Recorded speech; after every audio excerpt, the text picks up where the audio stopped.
Hello friends, इस video में आपका स्वागत है। इस वीडियो में हम जानेंगे कि हम एयर होस्टेस कैसे बन सकते हैं, उसकी एलिजिबिलिटी क्या होती है, उसकी क्राइटेरिया क्या होती है। तो जानने के लिए फ्रेंड्स हमारे इस चैनल को सब्सक्राइब करिएगा नीचे का रेड बटन दबाकर, और सब्सक्राइब करने के साथ साथ आप बेल आइकन को भी ज़रूर से प्रेस कर दीजिएगा। इससे फ़ायदा यह होगा कि जैसे ही कोई वीडियो रिलीज होगा आपको इसकी जानकारी तुरंत मिल जाएगी और आप अपने नॉलेज में इंक्रीमेंट कर सकेंगे। तो फ्रेंड्स, आपने अगर एरोप्लेन की यात्रा की है, हवाई जहाज़ से यात्रा की है, तो उसमें आपने देखा होगा कि कुछ लोग सर्विस प्रोवाइड करते रहते हैं खाने पीने की और दूसरी अन्य चीज़ों की। तो इसमें इसी को कहते हैं एयर होस्टेस की जॉब। तो एयर होस्टेस बनने के लिए आपको तो कुछ पढ़ा लिखा होना चाहिए या कुछ आपकी क्वालिफिकेशन, एजुकेशनल क्वालिफिकेशन तो होनी चाहिए। तो फ्रेंड्स, जो मिनिमम क्वालिफिकेशन है एयर होस्टेस बनने की वो है 10+2। अगर आप 10+2 पास्ड हैं तो आप एयर होस्टेस बन सकते हैं। और अगर आप post graduate air hostess course करना चाहते हैं तो इसके लिए आपको तो एटलीस्ट ग्रेजुएट होना ही चाहिए।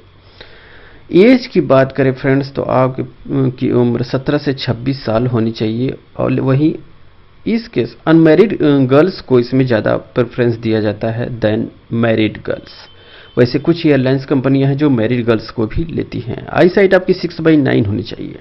अब आइए कुछ बात करते हैं इसके सिलेबस के बारे में, क्योंकि आपको तो मतलब जहां 12वीं की मिनिमम क्वालिफिकेशन है, और तो जाहिर सी बात है एयरलाइंस कंपनियां एग्ज़ाम करवाती होंगी। तो एग्ज़ाम जो एयरलाइंस कंपनियां करवाती हैं वो कुछ इस मोड में करवाती हैं: रिटेन, जीडी यानी ग्रुप डिस्कशन और इंटरव्यू।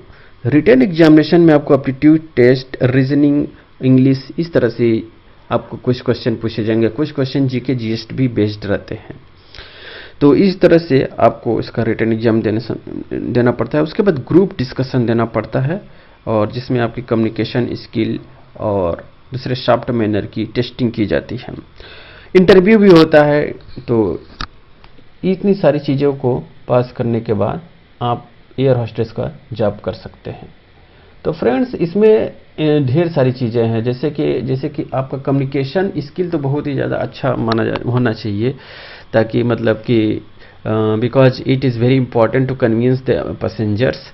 और लैंग्वेज प्रोफिशिएंसी आपकी बहुत सही हो, और प्रेजेंस ऑफ माइंड की भी टेस्टिंग की जाती है, क्योंकि भाई कभी कभी इमरजेंसी पड़ जाता है तो उस समय आपका प्रेजेंस ऑफ माइंड किस तरह से काम कर रहा है, मतलब क्या होना चाहिए, उस तरह की भी टेस्टिंग हो जाती है। टीम वर्क का आपका देखा जाता है कि अब टीम वर्क में कैसा परफॉर्मेंस है, क्योंकि एक केबिन क्रू में या मतलब केबिन क्रू के डोमेस्टिक फ्लाइट में बात की जाए तो कम से कम उसमें 12 से 14 मेंबर्स रहते हैं। तो उस 12 से 14 मेंबर की टीम वर्क में आपका क्या रोल है, मतलब क्या परफॉर्मेंस कर पा रहे हैं, सही वर्क कर पा रहे हैं या नहीं। तो आपका पॉजिटिव एटीट्यूड होना चाहिए, और इस तरह से मतलब चीज़ें होनी चाहिए आपके अंदर। तो ये है आपका इंटरनल क्वालिटी, मतलब जो आपके अंदर होनी चाहिए। और इसके बाद ग्रुप डिस्कशन में आपका ये देखते हैं लोग भाई कि आपकी communication skill, team work, leadership quality कैसी है, आपका एटीट्यूड कैसा है। तो इस तरह से चीज़ें आपको देखी जाती है। आपका फिर इंटरव्यू होता है। और एयर होस्टेस के कोर्स की बात की जाए तो आपके ये मतलब कि सर्टिफिकेट कोर्स प्रोवाइड करता है आफ्टर द 10+2, और ये करीब 6 महीने का भी हो सकता है, 1 साल का भी हो सकता है। अगर बहुत ही फास्ट बात की जाए, यानी certificate course can be just 3 months long if you are going on the fast track. मतलब ये 3 महीने के भी हो सकते हैं, 6 महीने के भी हो सकते हैं, 1 साल के भी हो सकते हैं। आपने क्या ऑप्ट किया है, क्योंकि बहुत ज़्यादा इसको जब फास्ट ट्रैक का जो कोर्स है, फास्ट ट्रैक सर्टिफिकेट कोर्स जो है वो केवल 3 महीने का ही है। तो और जिसके साथ साथ 6 महीने और 1 महीने का भी कोर्स अवेलेबल होगा। तो अब ये जो मतलब कि ये कोर्सेस आप कहाँ से कर सकते हैं, तो ये है भाई केबिन क्रू फ्लाइट, मतलब इन कोर्सों में मतलब क्या मतलब किस तरह की लिस्ट ऑफ द कोर्स की बात किया जा रहा है कि एवी, तो वो है आपका एयरलाइंस हॉस्पिटलिटी में आप ये कोर्स कर सकते हैं, केबिन क्रू फ्लाइट अटेंडेंट में कर सकते हैं, एविएशन कस्टमर सर्विस में कर सकते हैं, एयर होस्टेस ट्रेनिंग इसमें आप कर सकते हैं एविएशन मैनेजमेंट एंड हॉस्पिटैलिटी, इसमें आप कर सकते हैं, और एयर होस्टेस मैनेजमेंट। तो ये सारे कोर्सेस हैं जो आप कर सकते हैं आफ्टर द 10+2। अगर ये तो था कि भाई आप 3 महीने, 6 महीने और करीब 1 साल वाले कोर्स थे। अगर हम डिप्लोमा कोर्स की बात करें, diploma course can also be pursued after the 10+2, मतलब आप डिप्लोमा कोर्स भी कर सकते हैं 12वीं के बाद। PG diploma course can be also pursued only after the graduation. तो मतलब कि अगर हम मतलब पोस्ट ग्रेजुएट डिप्लोमा कोर्स इस फील्ड में करना चाहते हैं हॉस्टेस में, तो उसके लिए कम से कम आपको ग्रेजुएशन पास होना चाहिए।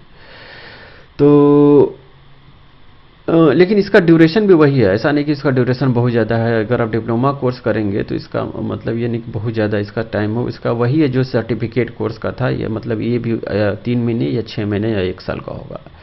तो आपको डिप्लोमा जो करने के लिए जो कोर्स अवेलेबल है वो कुछ इस तरह से: diploma in cabin crew flight attendant training, diploma in hospitality and travel management, diploma air hostess training, और diploma in aviation and hospitality management. इन सब फील्ड में जाकर आप डिप्लोमा कोर्स कर सकते हैं।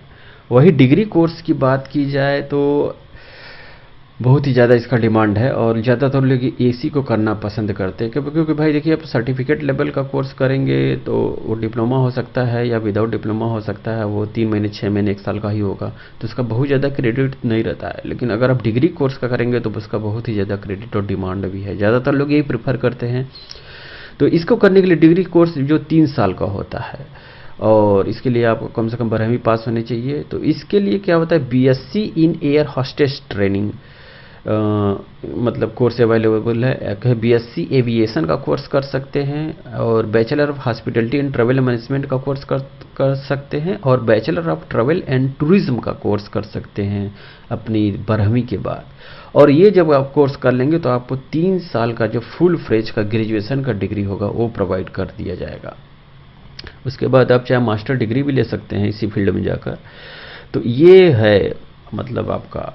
तो ज़्यादा रिकमेंड यही होता है कि भाई आप ग्रेजुएशन कर लें, क्योंकि कम से कम आप 12वीं के बाद ये सब करने के बाद आपका मतलब फुल फ्रेज एक ग्रेजुएट होंगे। और एयर होस्टेस ट्रेनिंग और इंस्टीट्यूट एकेडमिक की बात की जाए तो मतलब ये हैं कुछ, जैसे कि if you want to materialize your dream of becoming an air hostess, then you can go to join for the following institute for course। मतलब आप इन इंस्टीट्यूट में जाकर जो आपका ग्रेजुएशन लेवल का कोर्स है वो कर सकते हैं, जैसे कि Franklin institute of air hostess new Delhi and Mumbai. जो फ्रैंकलिन इंस्टीट्यूट का एयर होस्टेस है वो आप नई दिल्ली और मुंबई दोनों जगह हैं, वहाँ पर जाकर आप कर सकते हैं। और एक है आपका राय यूनिवर्सिटी अहमदाबाद, और जो गुजरात में पड़ता है। एक है यूनिवर्सिटी एविएशन एकेडमिक चेन्नई, और Rajiv Gandhi memorial college of aeronautics Jaipur जो राजस्थान पड़ता है, और air hostess academic Bangalore, Chandigarh, Delhi, Mumbai. मतलब एयर होस्टेस एकेडमी है जो बेंगलोर में भी पड़ती है, चंडीगढ़ में भी रहता है, इसका एक ब्रांच है, दिल्ली में भी ब्रांच है, और बम्बई में भी ब्रांच है। तो यहाँ पर जाकर आप मतलब ट्रेनिंग ले सकते हैं। तो कंपनीज की बात की जाए, मतलब जब आप इन सब कोर्स को अच्छी तरह ख़त्म कर लेते हैं, फिनिश कर लेते हैं, तो आपको इन सब कंपनियों में जाने का मौका मिल सकता है, जैसे कि Indian Airlines, Air India, Go Air, Alliance Air, Jet Airways, IndiGo और गल्फ एयर। तो और इसके साथ ही साथ जेट एयरवेज भी है, और लुफ्थांसा भी है, सिंगापुर एयरलाइंस है। इन सब में जाकर आप जॉब कर सकते हैं। तो एयर होस्टेस सैलरी की अगर बात की जाए, वैसे तो भाई आप पढ़े लिखे जॉब भी करें, सैलरी ना मिले तो कुछ मतलब ही नहीं है। तो एयर होस्टेस सैलरी की बात की जाए तो वो जनरली जो इसकी स्टार्टिंग सैलरी है, I mean to salary of an air hostess depend upon the airlines company she is working. मतलब कौन सी एयरलाइंस कंपनी में काम करते हैं ये डिपेंड करता है आपकी इनिशियल सैलरी में। वैसे तो जनरली जो एयरलाइंस कंपनियां हैं वो 20,000 से 80,000 तक की स्टार्टिंग पे देती हैं, बाद में ये इंक्रीमेंट होता भी रहता है। द डोमेस्टिक एयरलाइंस पे 20,000 to 35,000 and international airlines can pay up to 80,000 depending upon the experience. मतलब जो घरेलू लेवल के जो आपके मतलब आपके इंडिया लेवल पर जो मतलब एयरलाइंस हैं वो 20 से 30,000 रुपये देती हैं। कुछ इंक्रीमेंट भी होता रहता है एक्सपीरियंस के बेसिस पर। लेकिन जो इंटरनेशनल कंपनीज़ हैं, इंटरनेशनल एयरलाइंस की कंपनियां हैं, वे 80,000 मतलब 80,000 रुपये से आपको देना भी शुरू कर सकती हैं। एक्सपीरियंस के साथ बढ़ता जाता है। और मतलब जो सीनियर हॉस्टेस हो जाते हैं, जो एरोप्लेन में जो सीनियर हॉस्टेस हो जाते हैं एक्सपीरियंस के साथ साथ, उनकी सैलरी 1 लाख से 2 लाख रुपए मंथली भी हो जाती है। तो ये था आपका एयर हॉस्टेस के बारे में। तो देखिए फ्रेंड्स, एयर हॉस्टेस का जो जॉब है मेनली तो जो प्रेफर किया जाता है भाई वो फीमेल की यही कैटेगरी के लिए ही, मेल के लिए नहीं है। वैसे मेल एयर हॉस्टेस आल्सो है, men can also become the part of the air crew just like women. This whole article applies to a man in the same way as it applies to the women. तो means है, लेकिन जो preference दिया जाता है airlines कंपनियों के द्वारा वो है बस फीमेल के लिए ही। और फीमेल में भी अगर वो अनमेरिड डिपार्टमेंट की बात करें तो वो लोग ज़्यादा प्रेफर करते हैं। डिपेंडिंग करता है कि भाई कौन से एयरलाइंस आप ज्वाइन कर रहे हैं, क्योंकि कुछ एयरलाइंस कंपनियां इस तरह से जो है कि मैरिड लोग को भी मतलब ऑफ़र करती हैं, मेल को भी ऑफ़र करती हैं। तो लेकिन इसका परसेंटेज कम है। तो ये था फ्रेंड्स आपका एयरलाइंस के बारे में, एयरलाइंस के बारे में, और उसमें जॉब के बारे में जो था एयर हॉस्टेस, और उसकी सैलरी, इनकम, एजुकेशन क्वालिफिकेशन क्या होनी चाहिए, किस तरह से आपको डिग्री मिलेगी, कहाँ ट्रेनिंग करेंगे। तो इस तरह से दुनिया भर के प्रोग्राम का इसमें एनालिसिस हमने कर दिया है। आशा करता हूं कि आपको ये वीडियो पसंद आया होगा, क्योंकि इसमें मैंने सारी चीज़ें को नरेट कर दिया है। अगर पसंद आएगा तो इस चैनल को सब्सक्राइब जरूर करिएगा रेड बटन दबाकर। और मिलते हैं नेक्स्ट वीडियो में कुछ नेक्स्ट जानकारी के साथ। तो इस वीडियो में इतना ही। Thank you very much.